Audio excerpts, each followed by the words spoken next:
Get ready. The DE Talk podcast starts now. Insightful conversations and dialogue helping you put the human factor back in HR. You have all the DEI efforts and well-meaning intentions in place, but is your culture reflective of those efforts? And do your employees feel a sense of belonging? From embracing vulnerability and creating space for honest and open conversations, we'll tackle how to create DE&I efforts that have sustainable results for both the employees and the business, leading to long-term success and continued inclusion.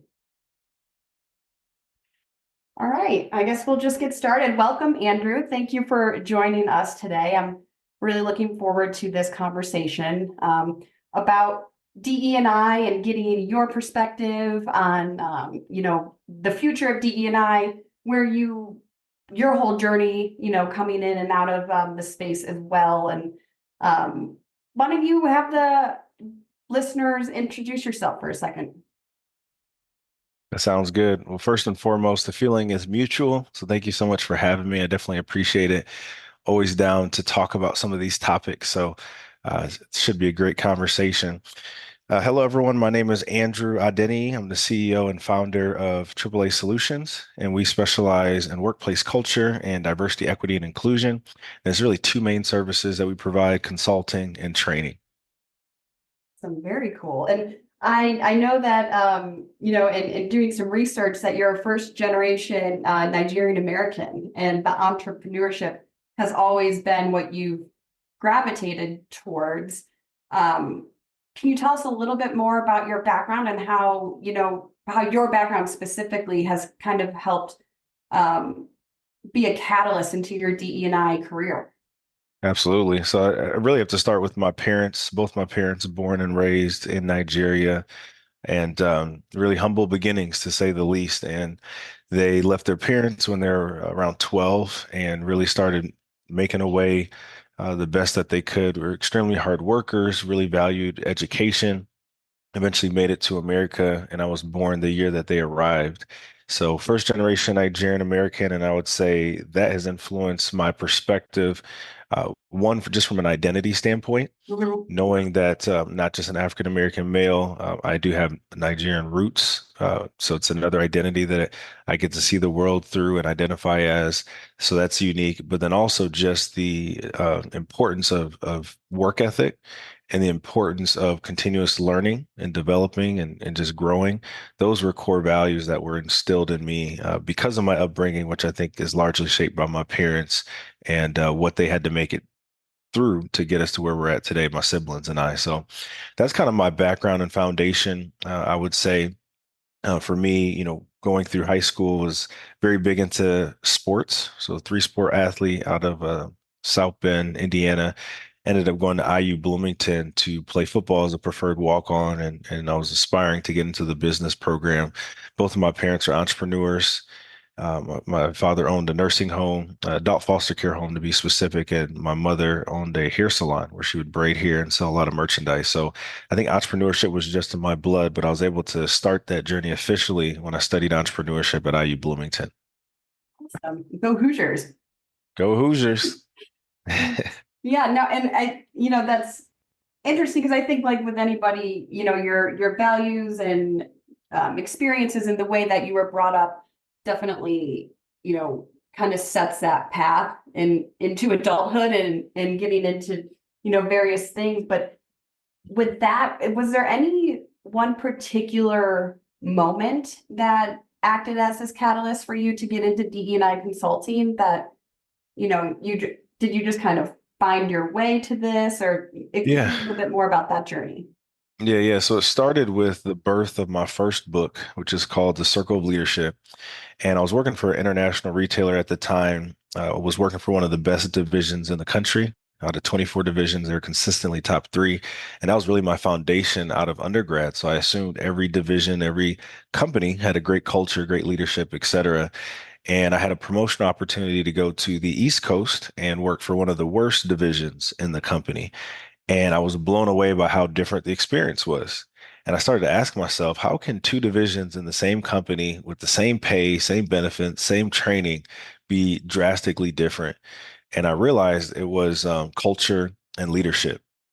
Right. We had a very strong culture in the first division I worked for in Indiana, and a very weak culture in the East Coast, and ineffective leaders on the East Coast compared to that in Indiana. So I wanted to figure out, how would you turn around a struggling culture if you wanted to? And that set me on a journey to just read a lot of books, ask a lot of questions. I happened to be in my master's program at the time from Michigan State. It was a master's in management strategy and leadership. So I was almost living a real life case study while getting the book knowledge as well. So it led me to create a framework to address culture, because I wasn't seeing anything out there holistically that was doing that. And one of the chapters in the book ended up being on diversity, equity, and inclusion. So the book released in the summer of 2020, which just so happened to coincide with the murder of George Floyd. So I had a lot of people asking me, hey, do you speak on DEI? Can you consult on DEI? And I could, but it was really a smaller subset of the work that I was largely doing, kind of under the workplace culture umbrella. And now that's kind of flipped, right? Where the majority of the work I'm doing now is DEI. Still doing a lot of workplace culture work as well, but I would say the book, that first book, and coinciding with what was happening from a societal standpoint, that's what really flung me into, okay, there's a need in this space. I'm equipped in this space. I've done the research, right? And I feel confident in my abilities to execute. So I started to do just that. Yeah, and you bring up a good point, in saying, you went to a different division of a same organization, and to just kind of highlight how different the culture can be. I think sometimes people think like, oh, X, Y, and Z company has a great culture, but that might only be one division's perspective. So I think sometimes that kind of can get lost in translation as well, that, just because one division has a good workplace culture doesn't mean that the overall company or organization necessarily demonstrates that. Yeah, you're exactly right. I mean, cultures are decentralized. So you may have an overarching culture, if you will, that's on certain end of the spectrum for an organization. But when you drill down to a particular division, a lot of that can be influenced by the senior leader and the senior leaders in that specific area. So it's really important for organizations to figure out, how do we be super clear with the overarching culture that we want for our company, while leaving enough room for some more decentralized cultures to form, but they should support the overarching culture and not go against it, which was essentially what was happening in my experience. That culture on the East Coast was really going against the overarching culture of the company, and that was a big reason why they're ineffective. And what would you say to leaders or individuals who are skeptical about the need for DE&I initiatives, whether it's within the organization as a whole or a separate division? Well, the first things that come to mind for me is education and statistics. If you think about what these terms actually mean, we're really just talking about understanding and acknowledging that we're all different. We all have different needs. And when we really work to address the needs of those individuals, people do their best work. So we know when people are engaged, people are doing their best work, they're more productive, they stay longer, they're more likely to recommend that place of employment to someone else. And those are all positive things that go back to understanding that we're different, diversity, but we all have different needs, which is equity and ensuring that things are fair, regardless of our differences, and that everyone feels respected and that they belong. So I would argue DEI is really just good leadership in general.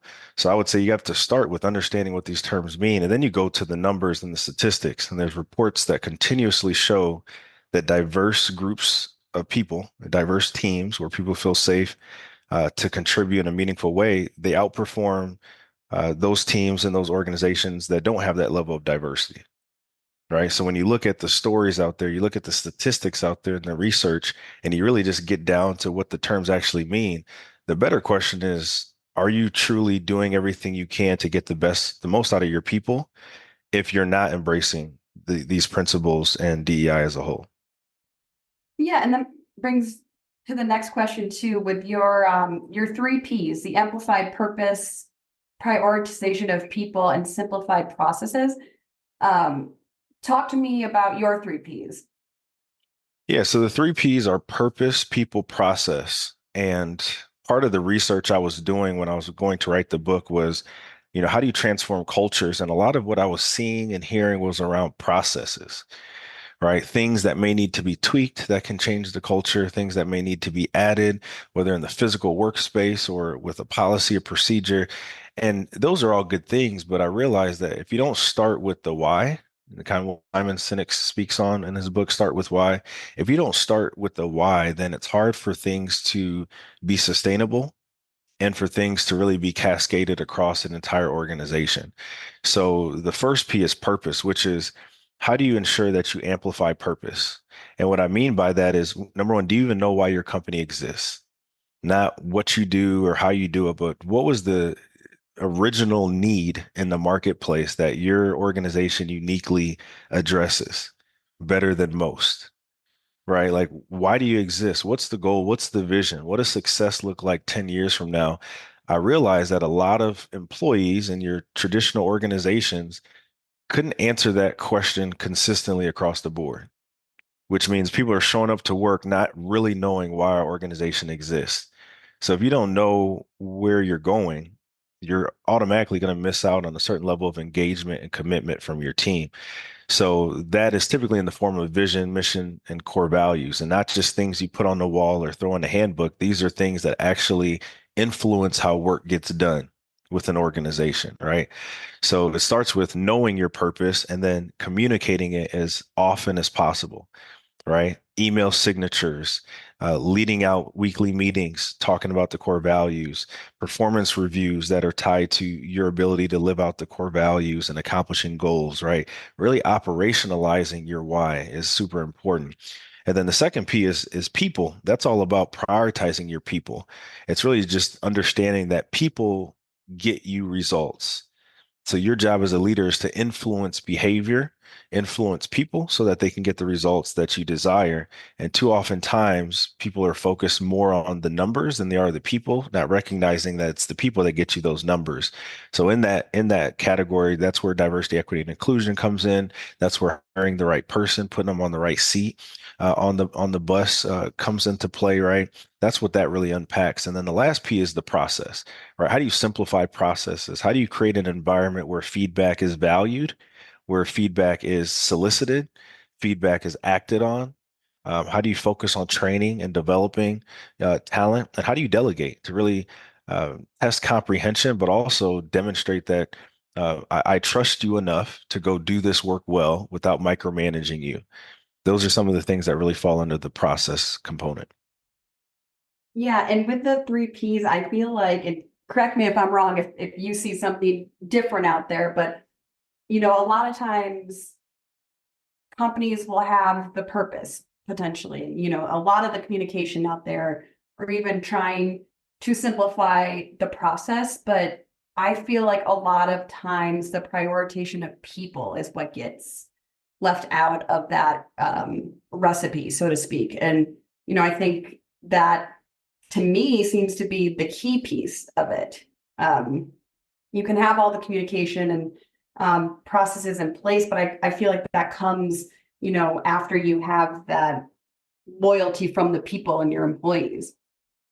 Yeah, it's, the P's are in order for a reason. People are extremely important, right? It's the heartbeat of the company. That's how we get things done. I just got done speaking about the importance of people. But if you don't know, if you can't articulate to those people where you're going, it's going to be a recipe for disaster, right? So that's why the purpose comes first. And I would argue most organizations don't do a good job with that.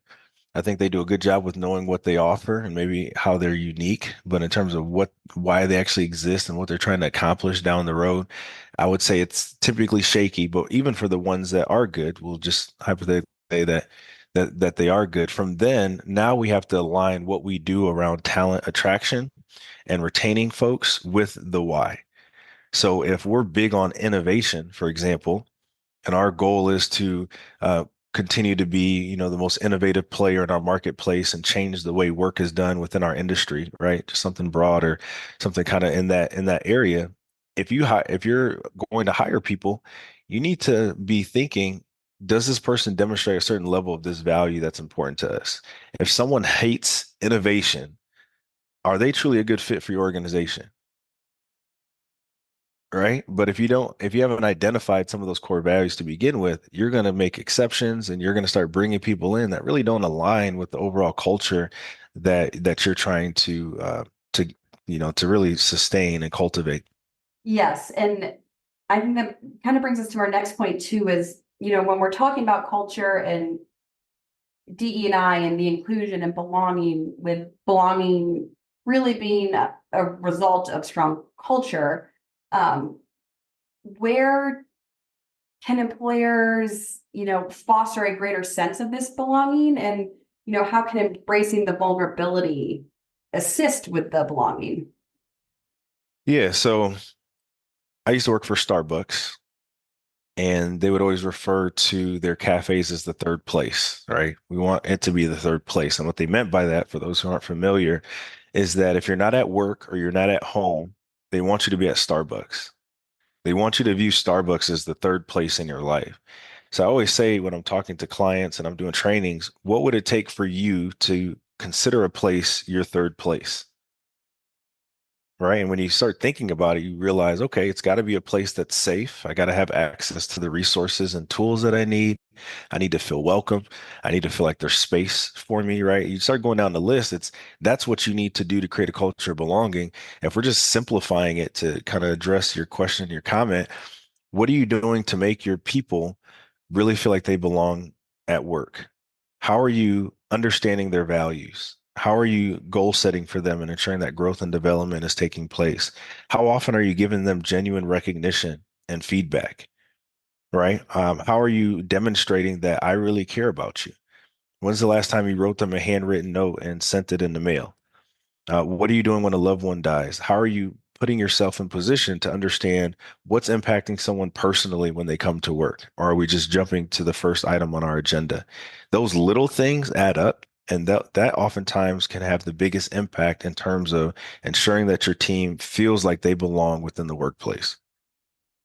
Yes, and I've been in, I've had both experiences where, that has not happened at all, or, you really don't feel valued as an employee, or, maybe they don't really recognize what's going on in your own life and how that's impacting what you're bringing to the culture on a day-to-day basis. And I've also been in situations where, there's nothing but checking in on you and asking what can be done to help you through this time and things like that. And it truly just makes such a big difference. And especially, with just wanting to stay with a company.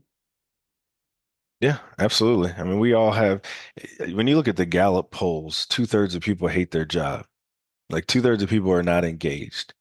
And that really bothers me, and that drives the vision for my organization, which is a world where the majority of people are engaged at work. And when you start drilling down, like, why do so many people not want to go to work on Monday morning? Why are people not engaged? Why is there quiet quitting? Why is turnover high? When you really start boiling it down, a lot of the times what you find is these people aren't engaged because they don't feel like they belong. They don't feel like they can elevate the culture. They feel like they have to assimilate to the culture. They don't feel like they can bring their genuine self to work each and every day and get the recognition and respect and growth opportunities that they deserve. So it really just comes down to understanding that people need to be poured into. They need to be developed and they need to feel like they matter. And when you're intentional with ensuring that people feel like they belong, it can translate to business results, whether that's turnover, productivity, engagement, or some of the other metrics that coincide with workplace culture as well. Yeah, and it's, 4 years ago we saw such a big momentum shift in, embracing DE&I in the workplace. And it's has a lot of the benefits, as we've seen. And, you know, now there seems to be a stall or a backlash that you hear in the media or different news outlets and things like that. So with all of that going on and knowing the benefits that this does have, how can HR professionals or organizations continue to drive this forward in their own programs, that maybe aren't getting the same attention as they once did, 3 or 4 years ago? Yeah, excellent question. Stories and statistics, right? This continues to come to mind for me because a lot of a lot of what's happening around DEI has been politicized and has become this kind of social media issue, and it's almost kind of taken a shape that is different than what it's supposed to be. And I think that only happens when you don't have the conversation rooted in statistics and stories, right? When I talk about statistics, is why does DEI matter in the workplace? A lot of HR professionals still can't answer that well and beyond just it's the right thing to do. But no, this is actually going to help turnover. And anything that helps turnover is going to help us accomplish these other business goals for the organization that we've already said are important. Right. So HR professionals have to figure out what are those levers they can pull internally to connect what DEI provides in the workplace and what the company has already stated is a priority. When you do that, it becomes, oh, this is actually a business strategy. This is actually a means to achieve the goals that we already have laid out, right? This is how we can achieve a competitive advantage. The numbers help to tell that story, both with research and what the return on investment can be in certain situations. And then the other one is stories, because it can't just all be numbers. There's got to be the appeal to the heart as well as the mind, and that's what the stories can provide. Sharing examples of how this person leaving the organization because they didn't feel like they belong, or this candidate you were interviewing didn't see the certain level of diversity within your senior leadership team, and therefore they turned down the offer and you missed out on top talent, right? The stories that speak to, hey, this person's been working here for 30 years and they retire in a couple weeks, and they had no idea that people thought that they were really good at their job because they never got praise and recognition.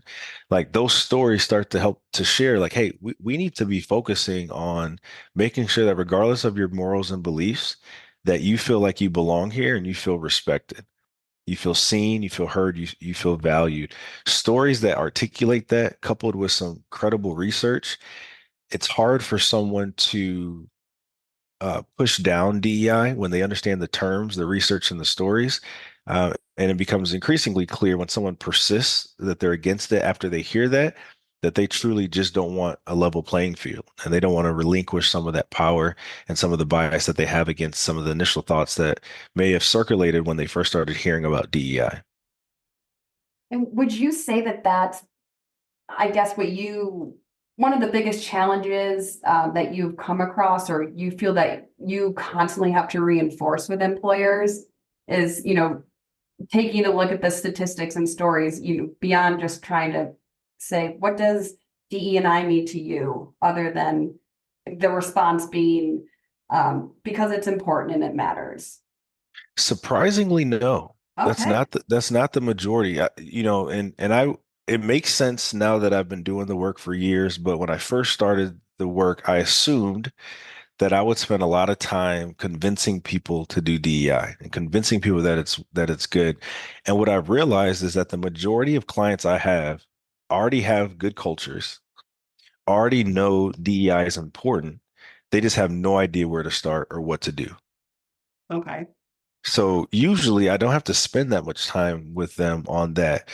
Now, when we do trainings, I still start from the foundation, and I assume that, yeah, the leadership team or the DEI committee may know that this is important, but that doesn't mean every employee in this organization knows what these terms mean or why they matter. So when I do trainings, I still start from the ground level.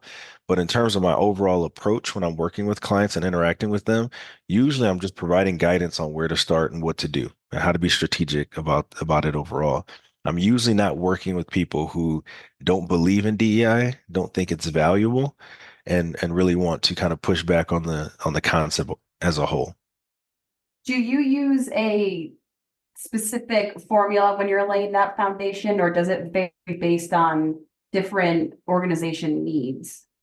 Both. I have a structure that I apply to almost every client, but what that looks like may be different. So the process I go on is starts with data. So it's essentially surveys, focus groups, interviews. We look at previous survey data. We look at your mission, vision, values, any content we can get our hands on. We dissect that information and just do a deep dive into the data. That allows us to figure out where you've been, where you're currently at, where you'd like to go, but also what is the employee sentiment around DEI and how they would evaluate the company. We use that in the first phase. That's kind of our analysis phase, our DEI audit is what we call it.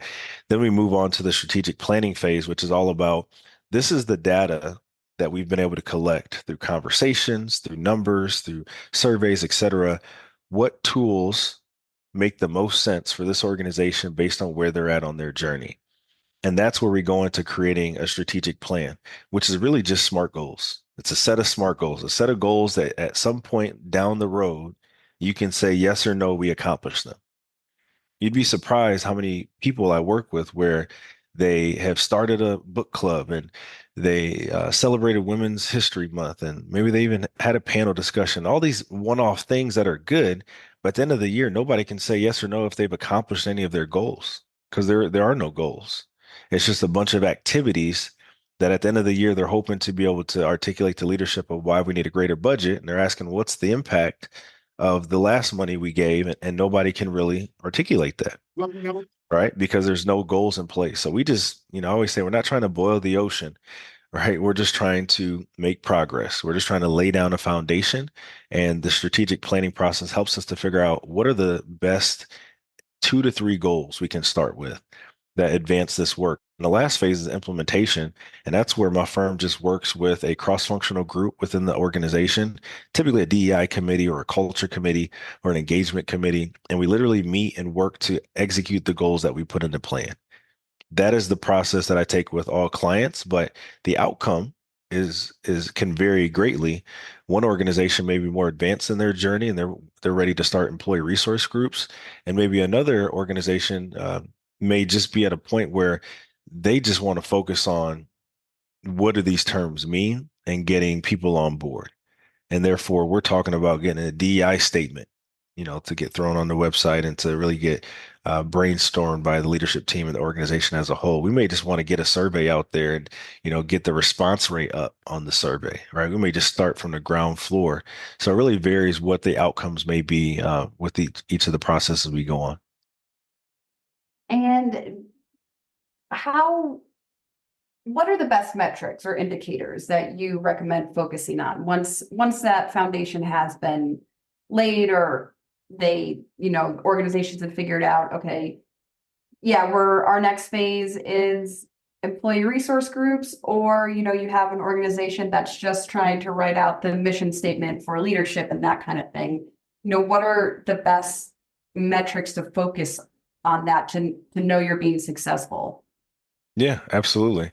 I mean, if you have research that indicates a certain, people who strongly agree that that they feel a sense of belonging at work, for example, are 3 times less likely to leave their employer, within the next 12 months. Like when you have research and things like that, that helps you to be able to select goals like, hey, we know organizationally we want to reduce turnover by 20%, right? So the activity that we do from the strategic planning process in DEI is going to be one to address making sure people feel like they belong so it can impact turnover. So you can get as specific as a key performance indicator like turnover, or like increasing the percentage of people who indicated they strongly agree that they feel a sense of belonging, or that they strongly agree that they feel respected at work. You can set goals around that. Your goal could just be, we want to create a DEI statement and have it on the website by this date, right? Knowing that there's a lack of awareness, there's a lack of commitment around DEI. So we want to start by telling our team and our workforce why DEI matters. It could be, hey, we haven't done any DEI training in a few years. So we want to commit to quarterly training, right, by this date. That's a SMART goal. And that's something that allows you to advance. So it could be on one end of the spectrum, super specific to a key performance indicator like turnover or like engagement or belonging, or it could just literally be, we want to bring in this person by this date. We want to launch this mentorship program by this date. We want to ensure that we have this internship program in motion by here.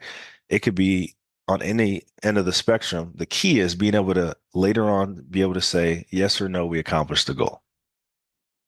Yes. And, I think that it brings you to the best practices that then get pushed forward, and the actionable steps is, some of those KPIs that you're talking about.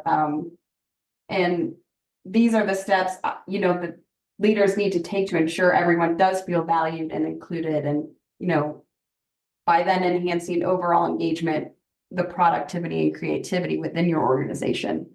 So, thank you for sharing that, because I think sometimes that can be a missing piece, and, just how to move forward, because the intention's there, and it's good and it's great. And we love hearing the success stories that are coming from this. Uh, so with that, I did want to ask before we wrap up, what's one thing you want to bring to employers when it comes to creating a culture of belonging?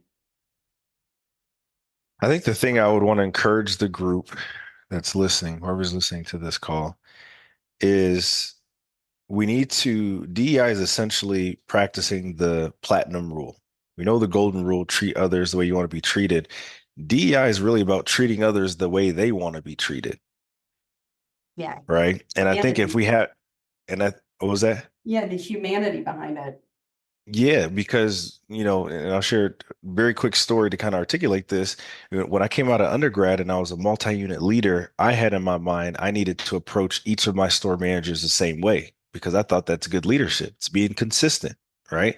Until one day I had one of my store managers tell me, "Hey, Andrew, when you come into the store, I don't need a lot of the fluff. I don't need to talk a lot about my weekend or anything like that, or I don't need any praise recognition. I just want to know very clear what needs to be done and when does it need to be done by." That would help me out a lot. And I was like, interesting, I can do that. Yeah. But as I was driving to my next store, I remember thinking if I took that same approach with the store manager I'm about to go see, she would break down crying before I left the building. Yeah. And that was the moment I realized I can't treat people the way I want to be treated.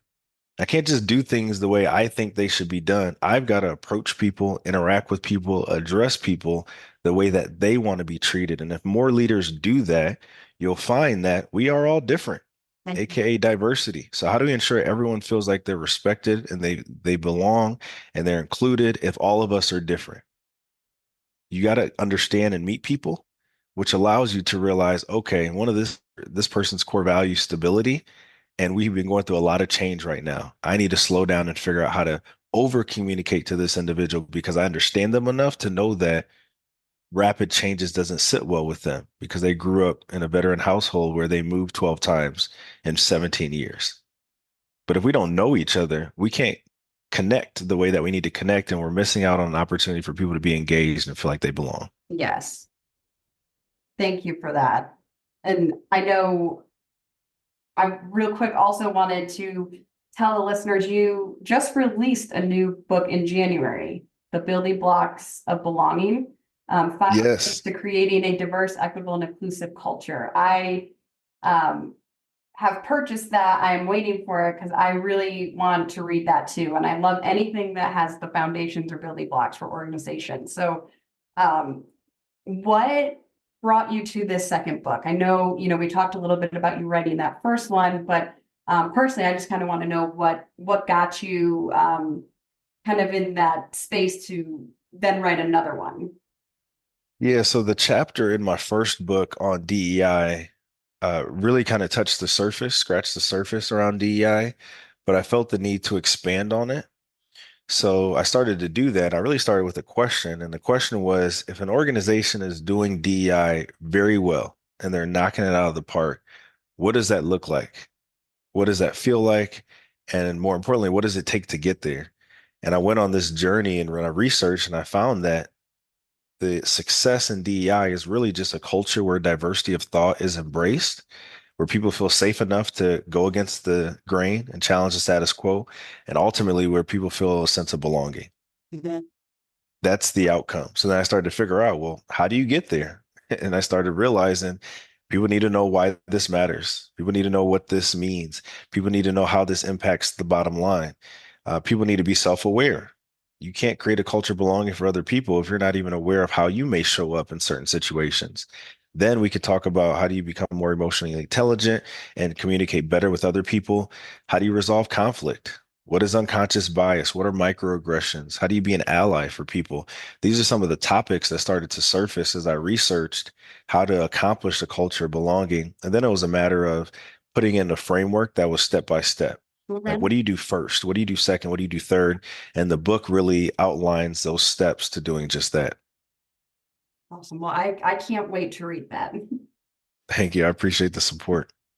And to end the podcast, we usually do a quick rapid fire question series. So just to get to know you a little bit better, and looking forward to doing more work with you as well. So are you ready for the rapid fire questions? I am ready. All right. So which is more important, the journey or destination? The journey. Awesome. Love it. I agree. And best career advice you ever received? Fail fast, fail forward. All right.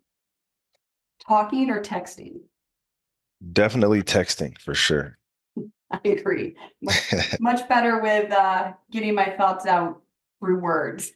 Same. Favorite quote or motto? Ooh, as it pertains to DEI, I would say it's a quote from Brene Brown. She says, "You can have courage or you can have comfort, but you cannot have both." I don't think I've heard that one. I like that. Yeah. And what are you starting this year and or stopping? Starting and or stopping. I am going to start ensuring that more of the things I'm not good at when it comes to running a business, I get other people who are excellent at to do. So I am going to start being even more intentional with offloading some of those things this year. So I'm going to start doing, yeah, I guess that's my start and stop. Stop doing things that I'm just not good at. I got to give that to someone else, and I'm going to start being more intentional with ensuring other people do that. Very nice. Well, Andrew, thank you so much for joining me today. And, I love hearing about your view and approach to DE&I and, just being able to help employers create an engaged workforce is truly important. And I know here at Direct Employers, we've been doing a lot internally to continue to cultivate our own culture here as well. And, just in talking to you, you bring up a lot of good ideas and resources to help move us forward as well. And I know a lot of other employers and companies are going to definitely take something away from this. So thank you so much.